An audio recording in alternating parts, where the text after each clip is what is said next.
Jadi gue dulu punya cewek anak binus. Asik. Jadi dulu ceritanya gue cinta banget sama dia nih. Asik. Ceritanya gitu, cinta banget gitu sama dia, dalam banget cinta gue sama dia.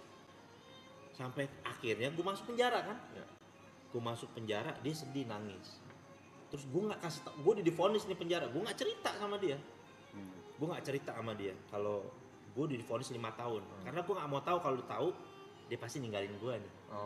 Ya akhirnya pas di 7 bulan lah, sekitar gue baru jalanin 7 bulan, tiba-tiba dia datang jenguk gue, meluk gue, terus bilang nangis-nangis, gue udah gak kuat lagi buat jalan hubungan ini.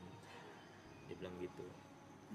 Terus gue bilang, oh ya udah, gue nggak bisa maksa juga sih. Gue bilang, ya lo dari keluarga baik-baik, lo juga orang berpendidikan, ini terusin aja lah kehidupan lo. Kayaknya lo nggak punya masa depan lah sama gue lah gitu. Gue bilang begitu kan. Akhirnya gue buka Twitter, ngestok dia lah. Gue lihat dia udah sama cowoknya yang baru. Dulu Twitter. Ini posisi Di dalam kan? Di dalam. Ya, Di dalam? Dalam dong. Tadinya gue udah berusaha ikhlas, tapi ternyata karena gue terlalu cinta banget sama dia, jadi sakit gitu kayak hati gue tuh. Sampai pernah gue ada ajan-ajan kayaknya mau bunuh diri aja lah.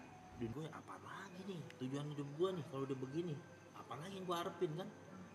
Tapi gara-gara itu gue jadi belajar, ternyata kesalahannya bukan di perempuan itu. Kesalahannya adalah gobloknya gue punya rasa cinta berlebih sama itu perempuan. Itulah yang jadi bikin gue tuh tersiksa sama dia. Jadi semenjak saat itu dia ngajarin gue, cinta sama orang udah biasa aja udah. Kita sayang sama orang nih, gue berbuat baik, karena berbuat baik itu ajaran agama. Yaudah, gue sayang malu. Pokoknya gue gak mau terlalu cinta sama manusia. Sejak saat itu dia ngajarin satu ilmu yang paling besar dalam kehidupan gue.